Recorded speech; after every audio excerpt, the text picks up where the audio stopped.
Welcome to the Prado Museum. I'm so excited to be joining you here for our weekly sessions in English. These sessions are brought to you by the American Friends of the Prado Museum. Thank you so much to our donors for making sessions like this possible. Take a minute to check us out, as well as our sister organization, Fundación Amigos del Museo del Prado. Really excited to be in this room with you today to explore some work by this amazing 19th century artist, Mariano Fortuny, or Fortun. We are really excited to be able to talk about his life and work today and have access to so many of his beautiful artworks in this room.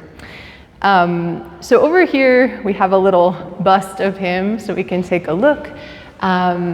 Fortuny, or Fortun, is a Catalonian artist who was extremely celebrated in the 19th century in Spain, but also internationally. Tragically, his life ended early. He died when he was only 36 years old.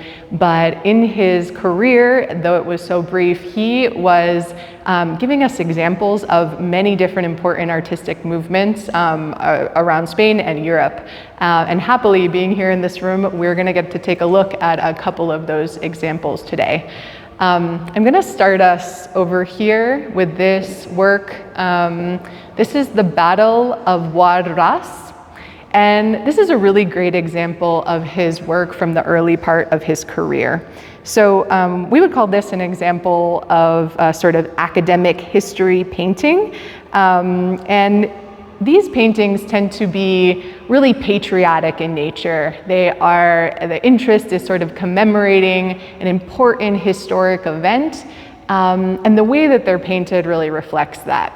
So we can notice up close how he's painting the scene in a lot of detail. He's using really tight brushstrokes, but also as we zoom out, we can notice the scale of these paintings. These history paintings tend to be big. They're about commemorating a patriotic moment. This one is commemorating a victory during the Spanish campaign in Morocco. And so he's taking time, they tend to be quite academic, but he's taking time to capture this scene, what happened, and the Spanish victory is sort of the subject of this work.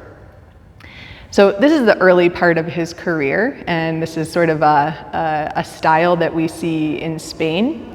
But I want to talk about another couple movements as well. So moving over here, we have an example of a different movement, which was active across Europe, called Orientalism. Now, in the 19th century in Europe, the Orient, which I use in quotation marks, the word meant referring to the parts of the world of North Africa, the Middle East, and parts of Asia. And so at this time, artists were going to these areas. In this case, Fortun was going to the north of Spain, to Morocco, in order to explore, right? And really thinking about this place as an exotic place and capturing it in that way.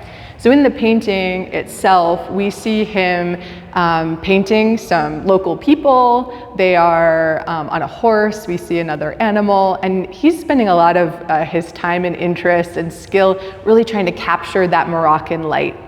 Now, with Orientalism, we have these European painters going into other parts of the world, and they're really interested in the spectacle of the place. It's really about capturing their vision of it, but we don't have a lot of intimacy with the people. So with Orientalism, we do have this sense of otherness.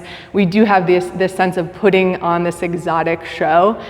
This is a little bit more extreme with other artists than Fortuny, but it does give us an example of his sort of fascination with this part of the world. Now, I'm going to move us to our focus painting now, which is this beautiful work. This is the painter's children in the Japanese room. Now, in this work, it's really interesting because we see a reference to other cultures happening, but it's working in a really different way. So in the year 1853, Japan was forced to open its borders to the rest of the world.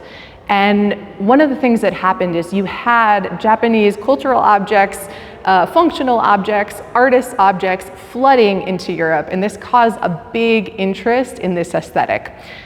This movement that came at the time for which Fortuny was a part of, was called Japanism, right? So how this is different than Orientalism is it wasn't about going to another place and trying to capture it, but rather being fascinated by this aesthetic and finding ways to integrate it. So in this work, we see a lot of references. The first, which was really striking to me, is the format. So we have this really long horizontal work. It really kind of gives reference to a Japanese scroll, and it has this sense of balance, right? We have this nice long horizontal bench. There's a sense of calmness, the color scheme, all of it feels really different, right? It's a lot more intimate than we would see, for example, in the Moroccans. Another part of this intimacy obviously comes from the subjects as well. So the title tells us a little bit of information, but these are the painter's children. He's here in their summer house in Portici outside of Naples, spending the summer in this intimate space, and these are his two kids. So we see his son, Mariano, here. He's 3 years old. He's nearly naked. He's got something on his face. He's got some silks wrapped around him. He's playing. And we have his daughter, Maria Luisa, who's here reclined. She's fanning herself with a fan.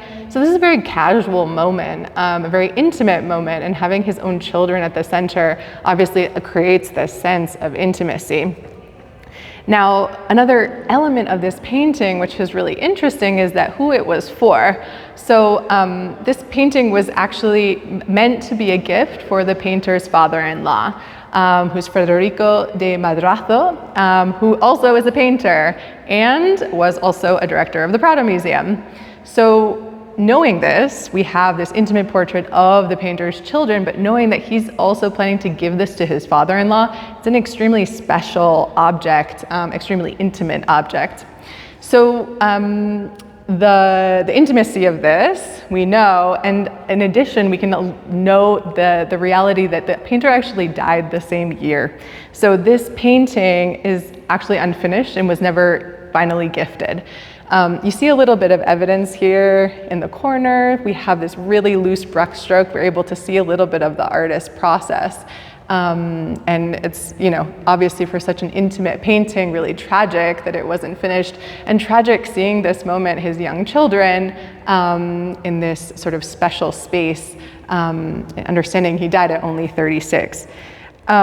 I want to point out just a couple of aesthetic elements that I find quite interesting. We have this really strong diagonal composition happening, which again really helps to support that sense of balance. The children's bodies help to move that through.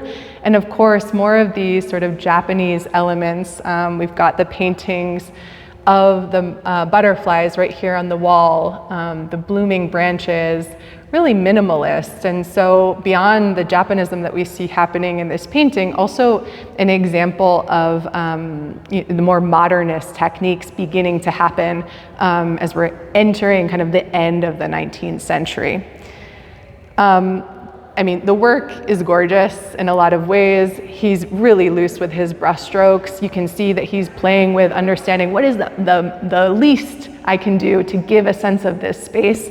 And that's what makes it a really dynamic, intimate, and beautiful work. Again, really tragic. This is the last work that he did, but a beautiful representation of the intimacy within his life, and also an opportunity to see this trajectory in his career. Thank you so much for joining me today for our weekly session in English. We look forward to seeing you next week.